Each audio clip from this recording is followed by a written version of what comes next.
Ya, sekarang kita akan membahas bahasan bab 2, sumber bukti dan fakta sejarah. Pertama kita bahas dulu sumber sejarah ya. Sumber sejarah adalah segala warisan kebudayaan yang berbentuk lisan, tertulis, visual, serta dapat digunakan untuk mencari kebenaran, baik yang terdapat di Indonesia maupun di luar Indonesia, sejak zaman praaksara hingga sekarang. Nah, selain itu juga ada yang menyebutkan bahwa sumber sejarah itu diartikan sebagai bahan-bahan yang dapat digunakan untuk mengumpulkan informasi tentang peristiwa yang terjadi pada masa lampau. Ya, jadi itu adalah pengertian dari sumber sejarah. Suatu sumber sejarah atau suatu sumber baru dapat dijadikan sebagai sumber sejarah jika bersifat reliable atau sahih, ya, kredibel atau dapat dipercaya, dan valid, faktanya benar, dapat dibuktikan. Nah, sumber sejarah biasanya dapat dikategorikan menjadi beberapa bentuk. Bisa dikategorikan berdasarkan sifatnya, berdasarkan tempat asal ditemukan, dan berdasarkan bentuknya. Pertama, berdasarkan sifatnya. Sumber-sumber sejarah terbagi menjadi 3, yaitu sumber primer, sumber sekunder, dan sumber tersier. Yang ke-1, sumber primer, disebut juga sebagai sumber utama atau sumber pertama, merupakan sumber-sumber sejarah yang asli dan berasal dari zamannya, seperti prasasti, kronik, piagam, dan bangunan bersejarah seperti candi, kuil, masjid, dan lain sebagainya.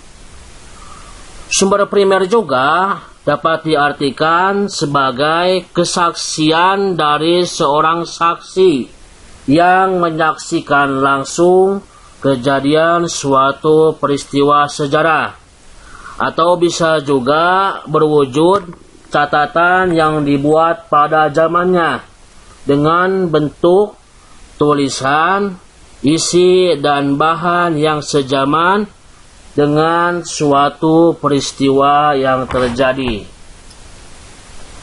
Adapun contoh yang termasuk sumber primer diantaranya naskah proklamasi yang diketik oleh Sayuti Melik. Ya, itu contoh sumber primer. Intinya, sumber primer itu sumber yang asli, yang berasal dari zamannya, bisa berupa bangunan atau tulisan-tulisan bersejarah, bisa juga berupa kesaksian dari orang yang melihat atau mengalami langsung suatu kejadian sejarah. Misal orang yang mengalami peristiwa proklamasi kemerdekaan, orang yang mengalami penjajahan di masa lampau, itu dapat dikategorikan sebagai sumber primer. Nah, di sini sumber primer adalah sumber yang paling baik atau paling utama digunakan dalam menyusun kisah sejarah, karena faktanya sudah terbukti benar ya. Faktanya sudah dapat diuji kebenarannya. Sumber sekunder atau sumber kedua merupakan sumber sejarah yang berasal dari sumber kepustakaan kuno, seperti babad, naskah, karya sastra, atau berupa sumber tiruan dari benda aslinya.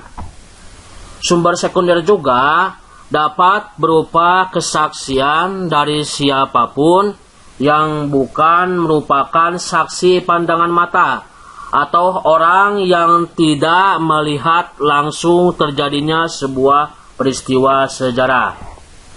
Contoh sumber sekunder, contohnya seperti prasasti tiruan atau yang sering kita kenal dengan replika, ya. Ada laporan penelitian, terjemahan kitab-kitab kuno, atau bisa juga berupa informasi yang disampaikan para sejarawan melalui buku, majalah, maupun surat kabar. Yang ketiga ada sumber tersier, sumber ketiga.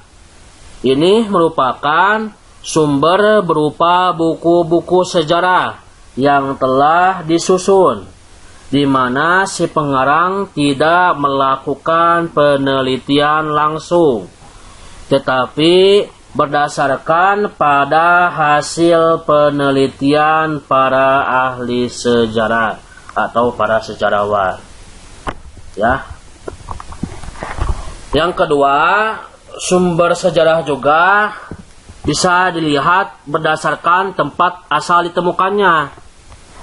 Berdasarkan pada tempat asal ditemukannya sumber sejarah dapat dibedakan menjadi dua macam, yaitu sumber dari dalam negeri dan sumber dari luar negeri.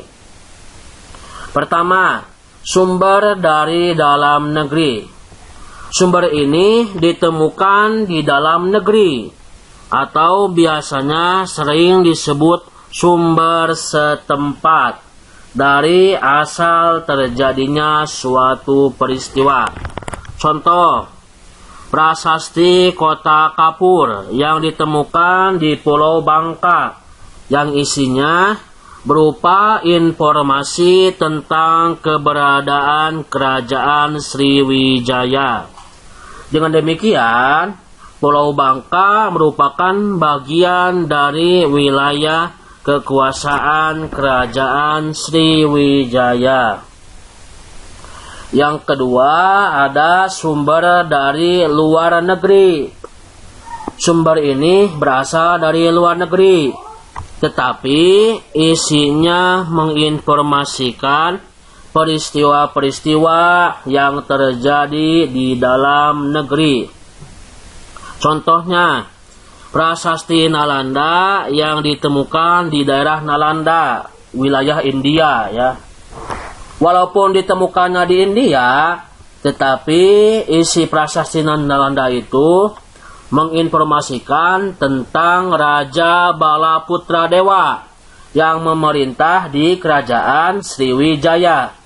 Seperti kita ketahui bahwa Kerajaan Sriwijaya itu adalah salah satu kerajaan Buddha yang ada di Indonesia, ya, tepatnya di Sumatera Selatan di Palembang, ya.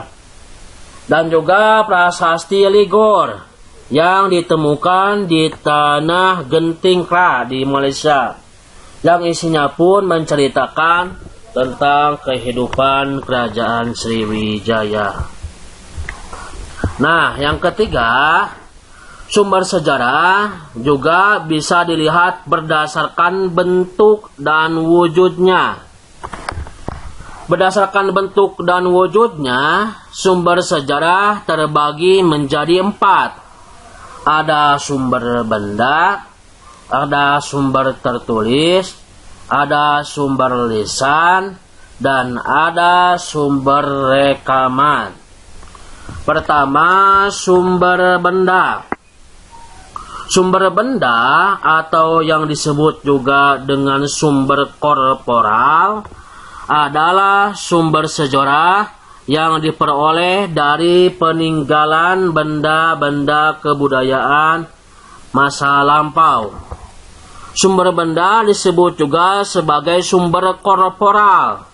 yaitu benda-benda peninggalan masa lampau, misalnya ada kapak, gerabah, perhiasan, manik-manik, candi, dan patung. Dari sudut pandang sejarah, benda-benda hasil peninggalan masa lampau yang menunjukkan kecakapan kerja manusia disebut sebagai artefak.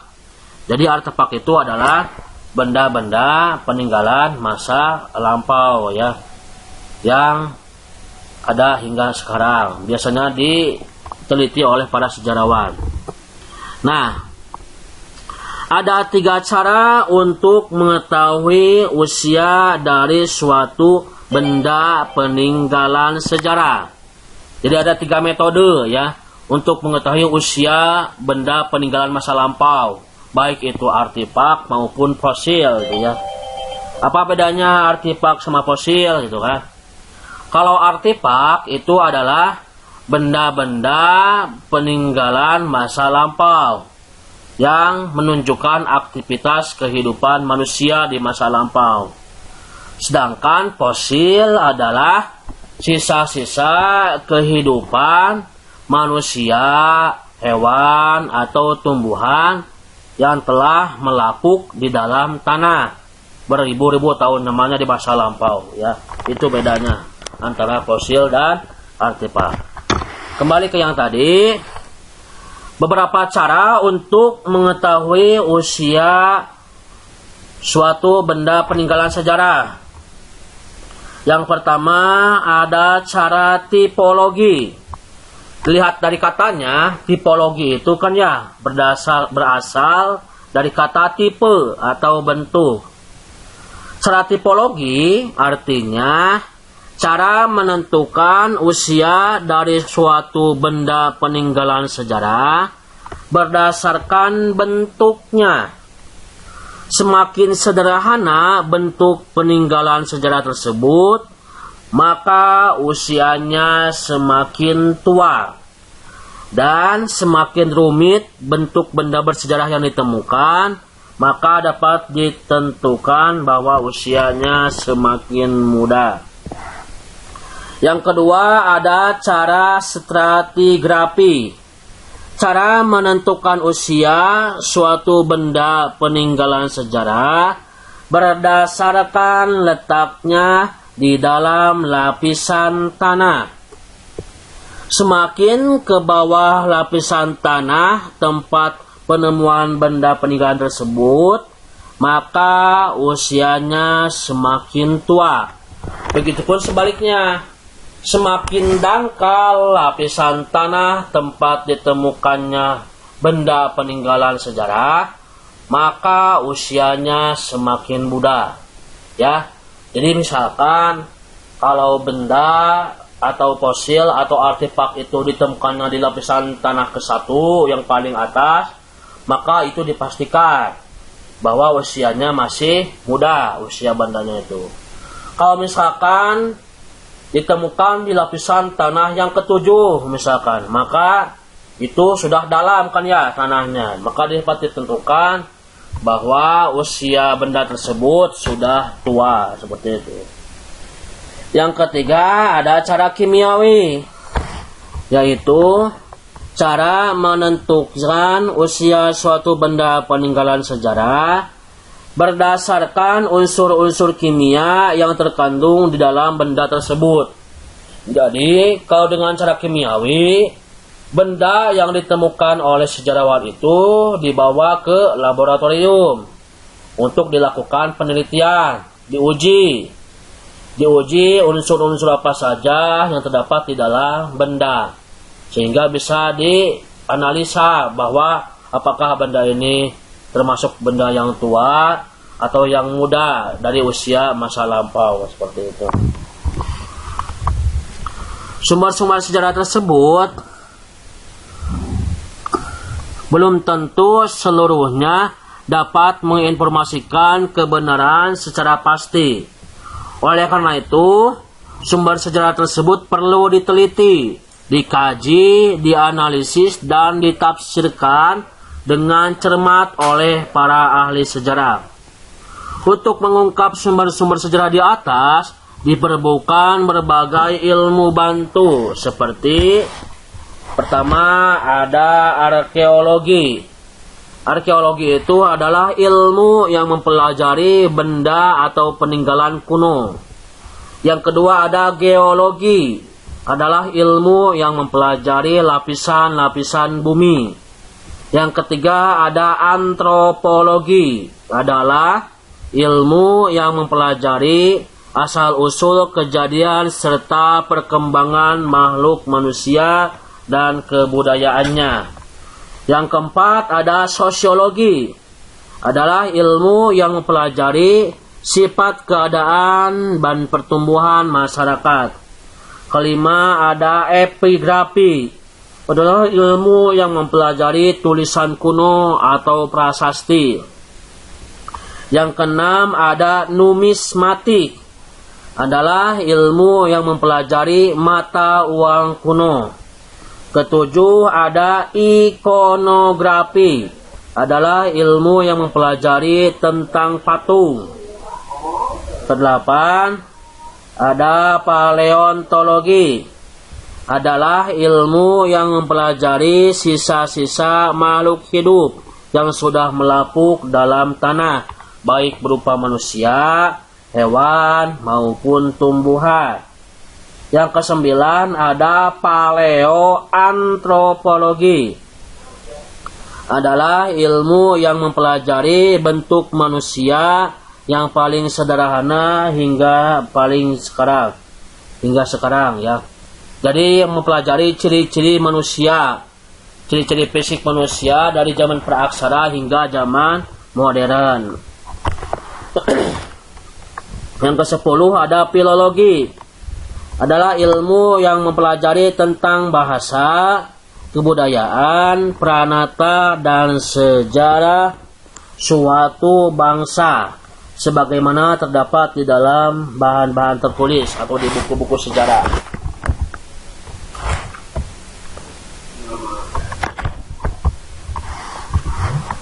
Yang kedua ada sumber tertulis.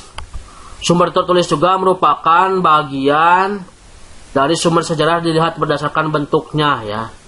Jadi berdasarkan bentuknya, sumber sejarah yang kedua itu adalah sumber tertulis. Sumber tertulis adalah keterangan tentang peristiwa masa lampau yang disampaikan secara tertulis menggunakan media tulis seperti batu dan kertas. Sumber tertulis dengan menggunakan batu disebutnya prasasti. Ada pula yang menyebutkan sumber tertulis ini dengan sumber dokumenter. Nah, kalau dokumenter tentunya dengan media tulis, media kertas ya. Nah, adapun sumber dokumenter ini berupa bahan sejarah dalam bentuk tulisan seperti dokumen, laporan penelitian, arsip, dan surat kabar misalkan ya. Kalau sumber sejarah dalam bentuk batu sudah jelas tadi seperti prasasti. Yang ketiga ada sumber lisan. Sumber lisan merupakan cara pengumpulan data yang dilakukan dengan cara metode sejarah lisan. Sumber lisan juga dapat diartikan sebagai keterangan langsung dari pelaku atau saksi sejarah suatu peristiwa sejarah. Misalnya, cerita dari veteran perang kemerdekaan yang mengalami peristiwa kemerdekaan di masa lampau dan dia juga hidup di zaman tersebut seperti itu. Itu dapat dijadikan sebagai bahan penulisan sejarah. Keterangan dari orang yang menyaksikan perang kemerdekaan Indonesia juga dapat dijadikan sumber lisan. Artinya, orang tersebut benar-benar mengalami peristiwa tersebut di masa lampau. Sumber lisan berfungsi sebagai pelengkap sumber tertulis yang belum memadai. Ya, jadi untuk menutup kekurangan-kekurangan yang didapatkan dari sumber tertulis, ya. Jadi dilengkapi oleh sumber lisan seperti itu. Berdasarkan bentuknya, sumber lisan terbagi menjadi dua. Ada yang disebut dengan tradisi lisan, ada juga yang disebut dengan sejarah lisan. Apa sih bedanya? Ya. Pertama, tradisi lisan. Tradisi lisan adalah cerita yang hidup dalam kelompok masyarakat tertentu yang disampaikan secara turun-temurun dari suatu generasi ke generasi berikutnya. Sebuah tradisi lisan seringkali mengkisahkan pengalaman masa lampau jauh ke belakang. Sejak adanya manusia pertama, bahkan sebelum adanya manusia, sampai terciptanya suatu kolektif yang dikenal sebagai masyarakat atau suku bangsa. Karya-karya dalam tradisi lisan biasanya dikenal sebagai bagian dari folklore. Tradisi lisan ini antara lain berupa mitos, legenda, dan dongeng. Ya. Kalau mitos kan menceritakan hal-hal yang bersifat gaib, ya. Legenda menceritakan asal-usul kejadian sebuah tempat, itu kan ya, seperti itu. Nah, tradisi lisan itu kemudian disebarkan dan diwariskan dari satu generasi ke generasi berikutnya. Kebanyakan dari tradisi lisan itu tidak dapat dijadikan sebagai sumber sejarah primer, karena berasal dari mulut ke mulut tanpa diketahui sumber aslinya, sehingga informasi yang berkembang pun kurang valid. Jadi sumber tradisi lisan itu tidak dapat dijadikan sumber sejarah primer, ya. Kenapa?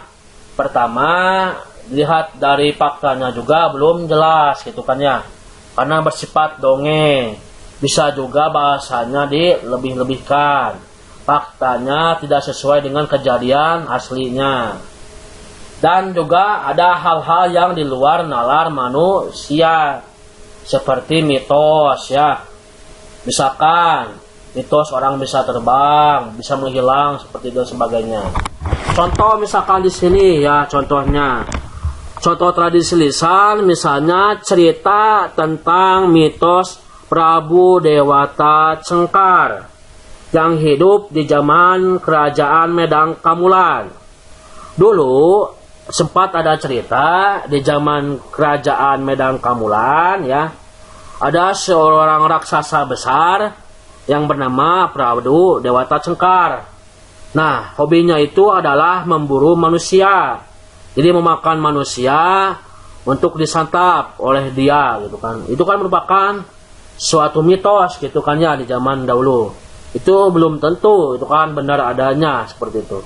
Hanya saja ceritanya sudah mengakar di kehidupan masyarakat, sehingga diceritakan turun-temurun, sehingga beberapa orang mempercayai adanya peristiwa tersebut. Selain itu juga misalkan ada cerita tentang epos kisah Hang Tua, yang diceritakan bahwa Hang Tua ini hidup abadi atau tidak pernah mati, dan dikisahkan dia sebagai penolong bangsa Melayu dari kejahatan bangsa-bangsa luar. Jadi orang misalkan yang menolong rakyat Indonesia dari penjajahan, misalkannya si Hang Tua ini, gitu. Sebenarnya itu tidak pernah ada, gitu kan ya, di dalam cerita aslinya di zaman dahulu, gitu. Yang kedua, ada sejarah lisan. Kalau sejarah lisan adalah kenangan seorang pelaku atau saksi peristiwa sejarah dengan proses wawancara. Pelaku atau saksi dapat menyampaikan pengalaman atau kesaksiannya atas suatu peristiwa di masa lampau. Jadi, kalau sejarah lisan peristiwanya benar-benar ada, dan itu nyata, faktanya benar-benar ada di masa lampau. Orang-orang yang hidup di masa itu dapat kita ambil keterangannya melalui wawancara. untuk menguak atau mengetahui kejadian di masa lampau tersebut. Kita bertanya kepada orangnya langsung sehingga mendapatkan informasi tentang kejadian peristiwa yang kita ingin ketahui. Misalkan peristiwa tentang proklamasi kemerdekaan, kita mewawancarai veteran yang masih hidup hingga saat ini, tetapi si veteran itu dia mengalami peristiwa kemerdekaan di masa lampau dan dia juga hidup di zaman itu, gitu kan. Sehingga itu disebut sebagai sejarah lisan. Jadi orangnya itu benar-benar mengalami peristiwa tersebut di masa lampau dan kita ambil kesaksiannya. Kita butuh kesaksiannya melalui kegiatan wawancara, memberikan data-data kepada kita, gitu kan ya.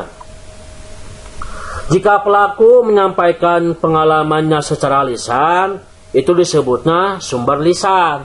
Tapi jika menyampaikan pengalamannya secara tertulis, maka disebutnya sumber tertulis, ya. Contoh sejarah lisan, seperti saya bilang tadi, ya.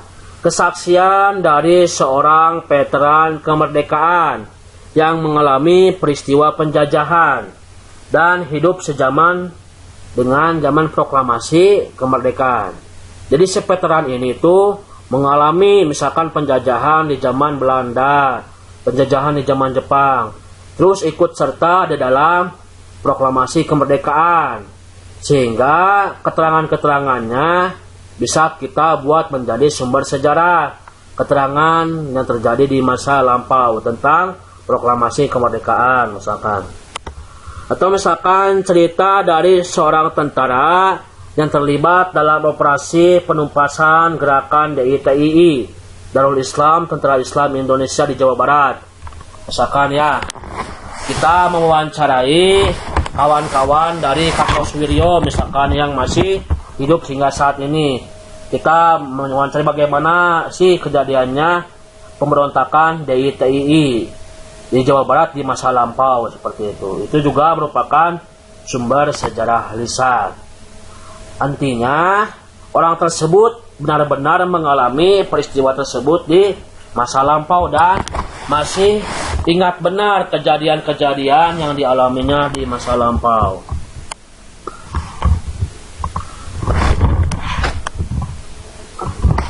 Sumber sejarah lisan sebagai sumber sejarah memiliki kelebihan dan kekurangan.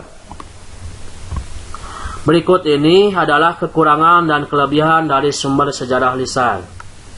Pertama, kelebihan sumber sejarah lisan. Kelebihan sumber sejarah lisan yang pertama adalah pengumpulan data dapat dilakukan dengan adanya komunikasi dari dua arah antara peneliti dengan tokoh, sehingga jika ada hal yang kurang jelas bisa langsung ditanyakan pada narasumber. Yang kedua, penelitian sejarah menjadi lebih demokratis, lebih terbuka, karena memungkinkan sejarawan untuk mencari informasi dari semua golongan masyarakat, baik rakyat maupun pejabat. Yang ketiga, melengkapi kekurangan data atau informasi yang belum termuat dalam sumber tertulis dan dokumen. Yang kedua, kekurangan sumber sejarah lisan. Ya, selain memiliki kelebihan, sumber sejarah lisan juga memiliki kekurangan. Adapun kekurangan sumber sejarah lisan, yang pertama, keterbatasan daya ingat seorang pelaku atau saksi sejarah terhadap suatu peristiwa sejarah. Jadi, terkadang orang-orang yang diwawancari oleh kita sudah tidak ingat semuanya tentang peristiwa masa lampau. Ketika ingatannya sudah mulai berkurang, itu tidak bisa kita paksakan, ya, tidak bisa dipaksakan untuk diambil keterangannya. Karena bisa jadi nanti keterangannya, datanya akan salah seperti itu. Lebih baik kita mencari yang lain saja. Kalau misalkan si tokohnya ini lupa tentang kejadian di masa lampaunya tersebut, seperti itu. Yang kedua, memiliki subjektivitas yang tinggi. Subjektif ya. Jadi isi ceritanya itu tergantung kepada sudut pandang pengarangnya. Kumaha pengarang, antara pengarang yang satu dengan pengarang yang lain itu pasti akan berbeda. Karena memiliki argumentasi yang berbeda, memiliki pandangan yang berbeda. Itu disebutnya subjektif. Jadi isinya itu tergantung kepada siapa yang menceritakan, gitu kan ya. Sehingga akan berbeda antara cerita si sejarawan A dengan cerita sejarawan B terhadap suatu peristiwa. Nah, itu adalah kelemahan dari sumber sejarah lisan. Yang keempat ada sumber rekaman. Sumber rekaman adalah sumber sejarah yang berupa rekaman, baik suara atau audio maupun suara yang digabung dengan gambar yang disebut audio visual ya. Misalnya rekaman peristiwa sekitar proklamasi kemerdekaan, bisa ditayangkan suaranya saja atau audio, bisa juga dalam bentuk film misalkan atau video pembelajaran atau disebut audio visual. Dan rekaman demonstrasi mahasiswa menuntut reformasi tahun 1998. Ini sudah ada ya videonya, di YouTube juga banyak. Jadi bentuknya bentuk video atau audio visual, menceritakan tentang bagaimana demo mahasiswa menuntut reformasi tahun 1998 untuk menggulingkan kekuasaan Presiden Soeharto saat itu. Itu bahasan tentang sumber sejarah. Selanjutnya kita bahas mengenai bukti dan fakta sejarah. Pertama kita bahas dulu tentang bukti sejarah. Bukti sejarah adalah sesuatu yang menyatakan kebenaran suatu peristiwa. Biasanya mengandung unsur 5W plus 1H ya. What, where, why, when, who, dan how. Atau apa, di mana, mengapa, kapan, siapa, dan bagaimana. Untuk mengungkap sebuah peristiwa sejarah. Menurut Sartono Karatodirjo, fakta digolongkan menjadi dua. Pertama ada fakta lunak.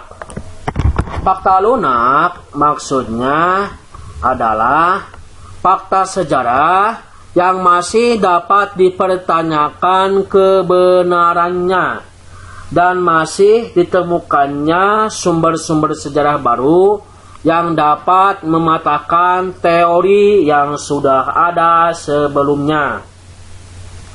Jadi faktanya itu masih dapat dipertanyakan, belum sepenuhnya benar. Contoh, peristiwa G30 SPKI.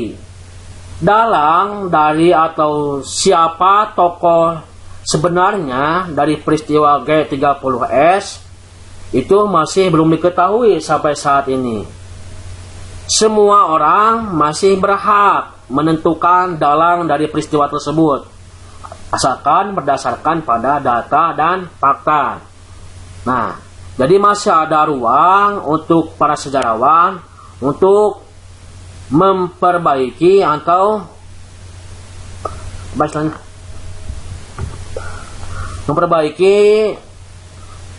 melengkapi data-data yang sudah ada sebelumnya gitu ya. Seperti itu. Contoh lain juga misalkan serangan umum 1 Maret 1949. Itu penggagasnya juga masih belum jelas. Jadi masih bisa ditentukan oleh kita siapa tokohnya.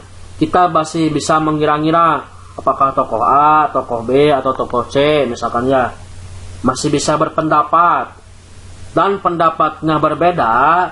Misalkan ada pendapat yang berbeda dari pendapat A dan B, itu tidak akan dipermasalahkan di dalam fakta lunak. Karena setiap orang masih berhak untuk memberikan keterangan baru terhadap fakta yang bersifat lunak, seperti itu. Yang kedua ada fakta keras. adalah fakta yang tidak dapat dibantahkan lagi kebenarannya. Artinya, fakta pada peristiwa tersebut sudah dapat dipastikan kebenaran datanya, dan sudah tak ada lagi ruang untuk mengubah fakta tersebut. Tidak boleh siapapun juga untuk mengubah fakta ini, karena sudah jelas datanya. Sudah banyak orang yang mengalami peristiwa tersebut. Mana contohnya? Contoh fakta keras, misalkan peristiwa proklamasi kemerdekaan yang terjadi tanggal 17 Agustus 1945. Kita tidak bisa merubah fakta tersebut ya. Misalkan kita ingin proklamasi itu tanggal 23 Januari 1950. Itu tidak bisa gitu kan.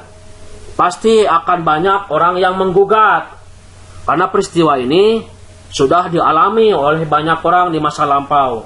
Bahkan sampai saat ini mungkin banyak masih orang yang mengalami peristiwa tersebut, orang yang menyaksikan langsung kejadian tersebut. Itu tentu saja bisa digugat oleh yang masih hidup di zaman sekarang, seperti itu ya. Itu masuknya fakta keras, fakta yang sudah tidak dapat dibantah lagi kebenarannya. Contoh lain, misalkan peristiwa Sumpah Pemuda tanggal 28 Oktober 1928. Itu juga termasuk fakta keras. Sudah terbukti kebenarannya, sudah pas tanggalnya tanggal segitu gitu kan. Tidak ada lagi orang yang bisa merubah kebenaran fakta tersebut. Artinya faktanya sudah absah, sudah valid, dapat dipercaya. Berbeda dengan yang tadi ya, dalam G30 SPKI itu kan masih samar-samar kan ya.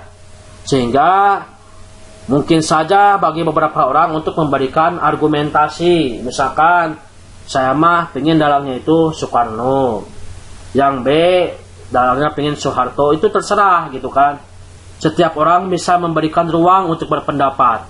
Tetapi kalau di fakta keras seperti peristiwa proklamasi, peristiwa Sumpah Pemuda, itu semua pandangan setiap sejarawan pasti sama.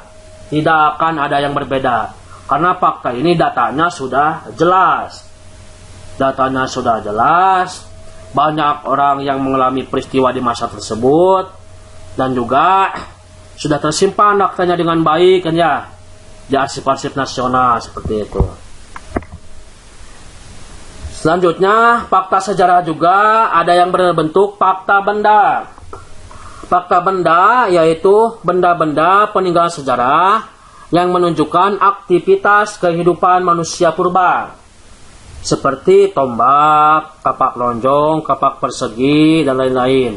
Artinya benda-benda peninggalan yang digunakan oleh manusia zaman praksara untuk memenuhi kebutuhan hidupnya ya. Bisa juga fakta benda ini dikenal dengan istilah artefak. Dari artefak-artefak tersebut, sejarawan juga dapat menarik kesimpulan dari suatu zaman tertentu bahwa manusia pendukungnya telah mampu membuat gerabah, membuat bangunan dari batu, misalkan ya, membuat lukisan-lukisan di dinding gua, dan lain sebagainya. Yang kedua ada fakta mental. Kalau fakta mental adalah gambaran tentang alam pikiran, pandangan, pendidikan, perasaan, dan sikap tokoh sejarah yang dilihat oleh pembuat dokumen. Fakta mental merupakan fakta abstrak yang berupa keyakinan atau kepercayaan yang dimiliki oleh masyarakat tertentu. Contoh, kepercayaan terhadap cerita Nyi Roro Kidul sebagai penghuni pantai selatan. Itu kita tidak bisa memaksakan ya kepada orang, Nyi Roro Kidul itu bohong misalkan ya, itu hanya mitos. Kita tidak bisa memaksakan. Kalau misalkan orang ada yang mempercayainya, itu hak mereka gitu kan. Ada juga orang yang tidak mempercayai Nyi Roro Kidul, itu juga tidak bisa dipaksakan. itu tergantung kepada isi dari hati si masing-masing orang tersebut. Itu disebutnya fakta mental. Berarti ranahnya ada di dalam ranah mental itu sendiri. Bagaimana kemampuan orang menganalisis atau menginterpretasi dari kejadian peristiwa tersebut ya. Nah, biasanya fakta ini berada dalam ranah mental yang kadang menjadi penggerak sejarah pada zamannya. Yang ketiga ada fakta sosial. Fakta sosial merupakan sebuah hasil dari penafsiran data yang menunjukkan aktivitas hubungan antara manusia dalam kehidupan bermasyarakat. Fakta sosial merupakan suatu bukti yang menunjukkan keadaan sosial tokoh sejarah, baik pelaku maupun saksi dimanapun itu berada. Seperti kapan atau zaman apa, suasananya bagaimana, lingkungannya bagaimana, dan yang terjadi di dalam lingkungan kehidupan masyarakat ya, dan juga bagaimana keadaan masyarakatnya. Suatu peristiwa sejarah yang dipengaruhi oleh masalah-masalah sosial yang terjadi di dalam lingkungan kehidupan masyarakat itu biasanya memunculkan masalah-masalah sosial ya, di mana masalah-masalah sosial yang muncul dan berkembang di masyarakat itu nantinya menimbulkan sebuah peristiwa sejarah.